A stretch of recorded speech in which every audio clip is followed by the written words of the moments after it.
इस वीडियो में अपन लोग देखने वाले हैं जो रेलवे का एग्ज़ाम है, रेलवे के एग्ज़ाम में प्रीवियस ईयर में जो क्वेश्चन आए हैं। तो आप देख सकते हैं कि मैं लेकर आया हूं यहाँ पे जो जो भी क्वेश्चन प्रीवियस ईयर में आए हैं वो आपको यहाँ पे पूरे देखने को मिलेंगे। ग्रुप डी हो या एनटीपीसी का कोई भी रेलवे का एग्ज़ाम हो, उसमें जो भी पुराने पेपरों में क्वेश्चन आए हैं वो अपन लोग ध्वनि जो चैप्टर है फिजिक्स का उसके देखेंगे। करीबन 100 सवाल हैं और 100 के 100 सवाल अपन बहुत ही अच्छे तरीके से देखेंगे। आप देख सकते हैं। तो अपन वीडियो की शुरुआत करते हैं। तो अपन लोग जो क्वेश्चन है वो देखेंगे। सबसे महत्वपूर्ण, खाली स्थान की आवृत्ति मनुष्यों के लिए श्रव्य नहीं है। तो कितने हर्ट्ज की जो आवृत्ति है मनुष्य नहीं सुन सकता, तो हो जाएगा 22,000 हर्ट्ज की। 20,000 हर्ट्ज से अधिक हो तो 20,000 हर्ट्ज किलो हर्ट्ज, तो ये हो जाएगी, इसका ऑप्शन नंबर हो जाएगा बी। अब इसके अलावा जो अपन लोग क्वेश्चन देखने वाले हैं ये भी बहुत ही महत्वपूर्ण क्वेश्चन है, ग्रुप डी में आया है। तो ये क्वेश्चन क्या कहता है, ध्वनि तरंगों की आवृत्ति मापने के लिए, आवृत्ति यहाँ पर कह दिया है, तो आवृत्ति की मापन की इकाई क्या है, तो आवृत्ति को हर्ट्ज में मापा जाता है। तो इसका बी ऑप्शन करेक्ट है। ठीक है, ये बहुत ही महत्वपूर्ण क्वेश्चन जो आया है, ध्वनि का प्रसार में अधिकतम होता है। तो ध्वनि का प्रसार किस में होता है, ये सबसे ज़्यादा आया है आरआरबी एनटीपीसी में। तो जो ग्रुप डी का एग्ज़ाम दे रहे हैं तो उनके लिए तो सबसे महत्वपूर्ण क्वेश्चन बनता है ये। तो वो होता है किस में, सबसे ज़्यादा होता है ठोस में। ध्वनि का प्रसार सबसे ज़्यादा ठोस में होता है। तो इसको आपको ऑप्शन सी लगा देना है करेक्ट आंसर। ये है सबसे और महत्वपूर्ण, ध्वनि का कारण होता है। प्रतिध्वनि का कारण क्या होता है, तो प्रतिध्वनि का कारण अपवर्तन भी होता है, ध्रुवण भी होता है, विवर्तन भी होता है, और इसके अलावा ध्वनि का परावर्तन भी होता है। तो इसमें जो ध्वनि का परावर्तन है ये इसका करेक्ट आंसर हो जाएगा, क्योंकि ध्वनि जब परावर्तित मतलब टकराती है फिर वापस आती है तो इसी को बोला जाता है। ये ऑप्शन ये वाला नहीं है, इसका ऑप्शन नंबर है परावर्तन। तो इसका डी ऑप्शन सही हो जाएगा।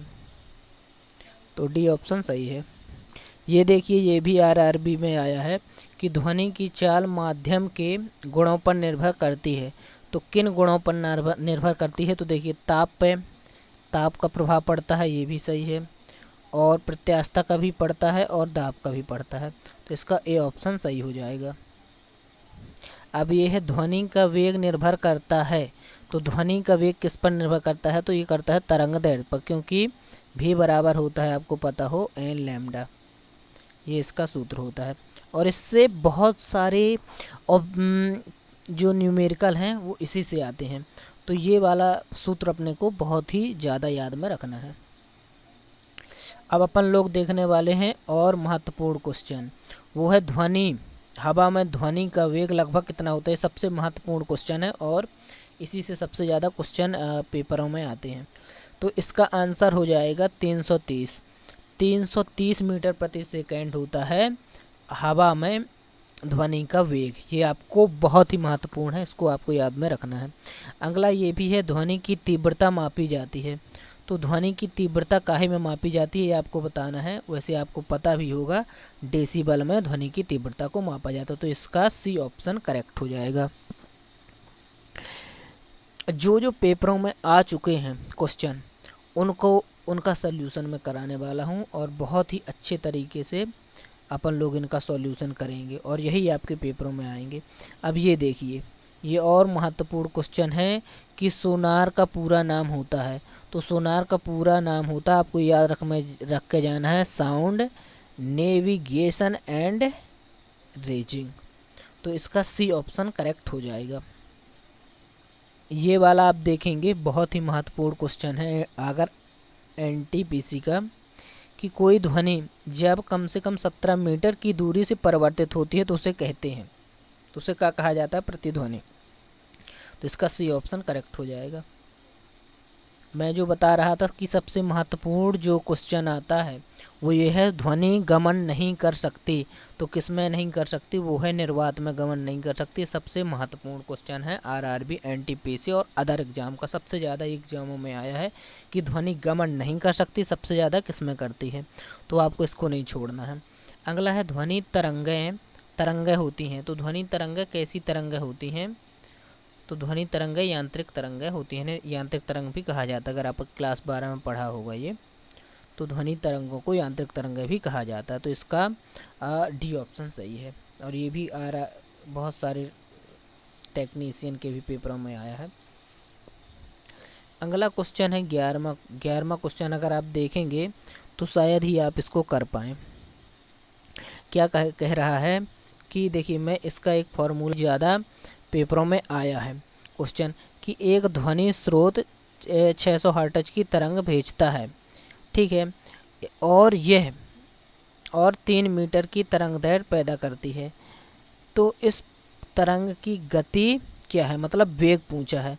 तो देखिए, वेग का एक फॉर्मूला होता है, वो मैं बताता हूँ आपको कि वेग का जो फॉर्मूला होता है वो होता है v बराबर होता है n लैम्डा। तो n का मान दिया गया है 600 और लैम्डा का मान दिया गया है, कितना दिया गया था? 3 ही दिया गया था। हाँ, तो 3 छंग 18 हो जाएगा। और वेग का होता है मीटर प्रति सेकेंड, तो मीटर प्रति सेकेंड में आंसर आ जाएगा। तो आप देखेंगे कि इसका ये आ रहा था। और ऐसे ही कई क्वेश्चन हैं जिसमें यही पूछता है एन लैम्डा बराबर, तो आपको बहुत ही ध्यान देना पड़ेगा। एक क्वेश्चन जो और महत्वपूर्ण है, जो बार बार आ रहा है, ये प्रतिध्वनि वाला पूछेगा कितने मीटर में होती है, किसे कहा जाता है। तो देखिए, ध्वनि की जो दृढ़ता है दोहरे प्रतिबिंब का परिणाम होती है, इसे क्या कहा जाता है? तो दोहरे प्रतिबिंब का परिणाम होती है, उसे प्रतिध्वनि कहा जाता है। इसका डी ऑप्शन सही हो जाएगा।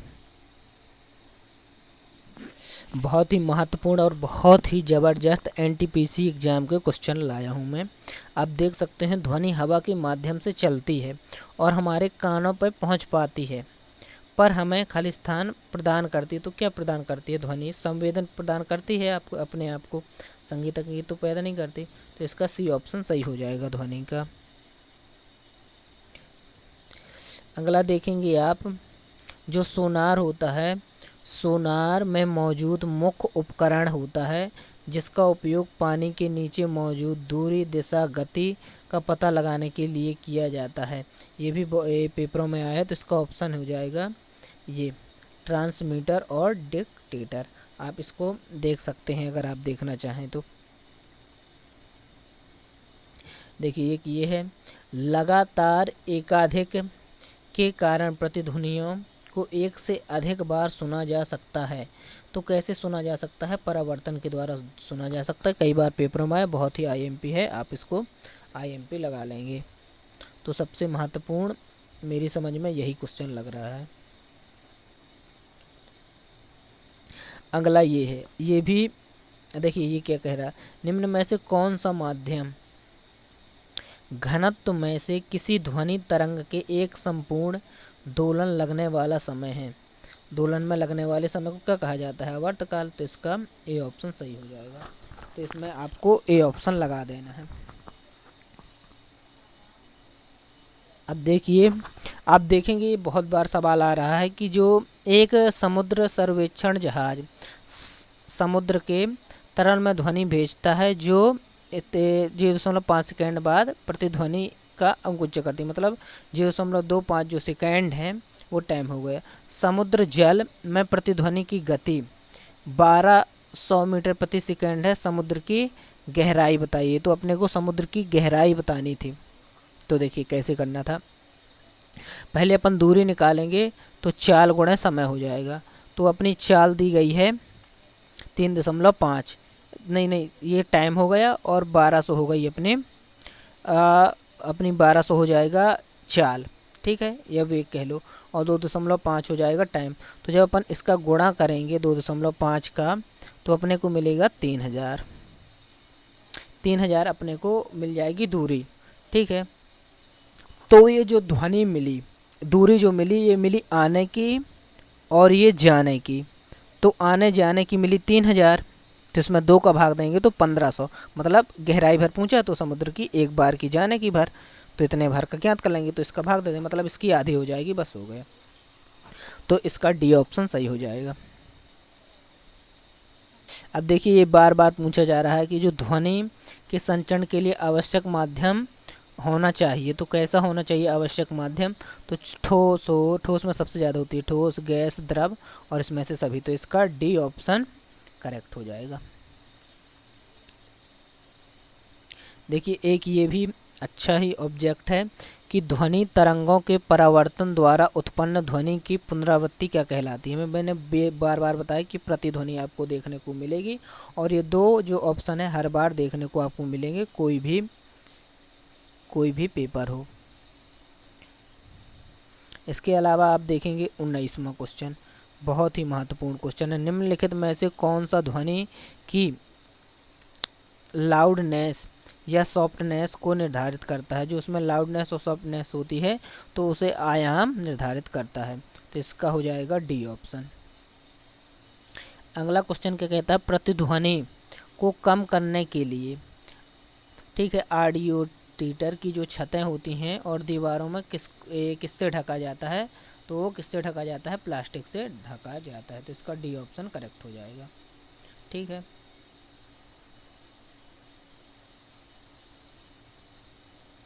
अब ये देखिए ये बहुत ही महत्वपूर्ण, निम्नलिखित में से किस सोनार की मदद से मापा जाता है। सोनार की मदद से क्या मापा जाता है, हवाई जहाज़ों की दूरी, तो ये गलत हो जाएगा। जंगल में जानवरों से उत्पन्न ध्वनि, ये भी गलत हो जाएगा। तो इसका जो करेक्ट आंसर होगा क्या होगा, पानी के अंदर मौजूद वस्तुओं की दूरी व दिशा की गति, इसका डी ऑप्शन हो जाएगा जो सोनार मापता है। बिल्कुल मंद श्रव्य ध्वनि की तीव्रता का स्तर होता है, बिल्कुल मंद ध्वनि, जो श्रव्य ध्वनि की तीव्रता का स्तर कितना होता है, तो आप कहेंगे मंद है, बिल्कुल सुना ही नहीं दे रही, तो 0 dB होगा। ठीक है, और अपन लोग जो होता है 70 से 80 की सुन पाते हैं, नहीं सुन पाते, 70 से 80 के ऊपर के अपन लोग नहीं सुन पाते, उसे शोर का नाम दिया जाता है। अब देखिए ये वाला क्वेश्चन देखिए, ध्वनि तरंगों के संबंध में निम्नलिखित में से कौन सा कथन सही नहीं है, तो इसमें से कौन सा कथन सही नहीं है, तो अब अपन लोग देखेंगे तो इसका हो जाएगा सी ऑप्शन। मैं देखिए ये वाला भी सही है, 300 होती है हवा में, ठीक है, ये यांत्रिक तरंगें होती हैं, लंबी दूरी में यात्रा नहीं कर सकती ये भी, लेकिन इसमें यात्रा करने के लिए किसी प्रकार के माध्यम की आवश्यकता नहीं होती, ये इसका गलत है। ठीक है, माध्यम की आवश्यकता होती है।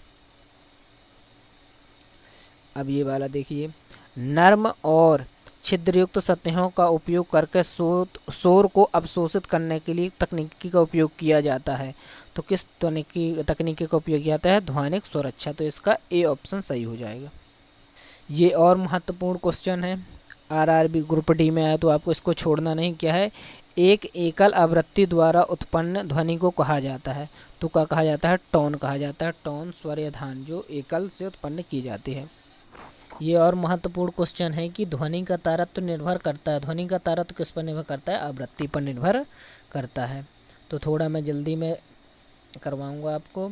यह है ध्वनि संचरण के लिए माध्यम में कणों के उच्च घनत्व का क्षेत्र कहलाता है, तो उच्च घनत्व का क्षेत्र संपीड़न कहलाता है, इसका डी ऑप्शन करेक्ट हो जाएगा।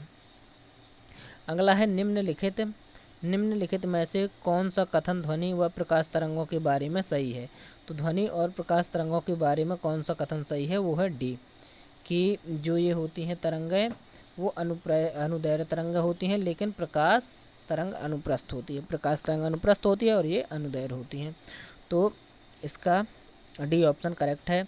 निम्नलिखित में से ये देखिए, निम्नलिखित में से भिन्नता के कारण संपीड़न और विलयीकरण उत्पन्न होते हैं, तो किसके कारण होते हैं, ये विलयीकरण और ये वो होते हैं हवा के दबाव के कारण, तो इसका सी ऑप्शन सही हो जाएगा।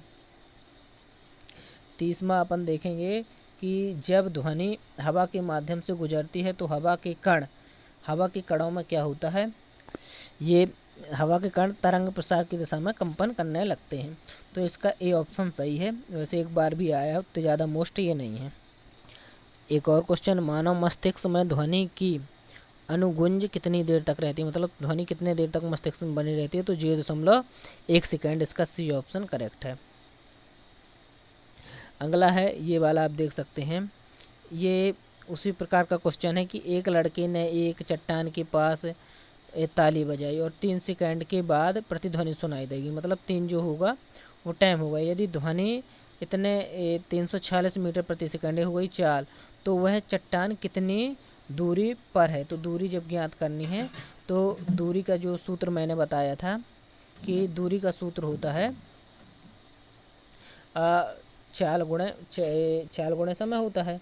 तो चाल का इसमें कर देंगे तो तीन देखिए, जो चाल का गुणा करेंगे और फिर उसे आधा करना पड़ेगा, तो 3 का इसमें गुणा करेंगे, ठीक है। 3 का जब अपन इसमें गुणा करेंगे तो 3 तिरका 9 ये हो गया, और 46 तियाँ कुछ मतलब 1000 कितना आएगा, 1038 आएगा, ठीक है। 1038 में से अपन लोग 1038 में से 2 का भाग दे देंगे तो 519 इसका करेक्ट आंसर हो जाएगा। तो इसी प्रकार से ये क्वेश्चन आता है, बार बार दोहराया जा रहा है, तो आपको इसमें घबराना नहीं है, और न्यूमेरिकल है लेकिन बन जाएगा, आसान है। इकोकार्डियोग्राम अधिक नज़दीकी से किसके से संबंधित है, एनटीपीसी में आया है, ठीक है। तो वो किससे संबंधित है, डॉपलर इम्फेक्ट से संबंधित है। इसका जो बहुत ही महत्वपूर्ण क्वेश्चन है कि जो प्रतिध्वनि होती है स्रोत और परावर्तक के बीच में न्यूनतम दूरी कितनी होनी चाहिए, तो 17 मीटर में बता चुका हूँ प्रतिध्वनि वाला, और ये किस पर निर्भर करती है, बहुत ही महत्वपूर्ण क्वेश्चन है। 2 क्वेश्चन तो आपको छोड़ने ही नहीं, ठीक है। 17 मीटर इसका वो होता है।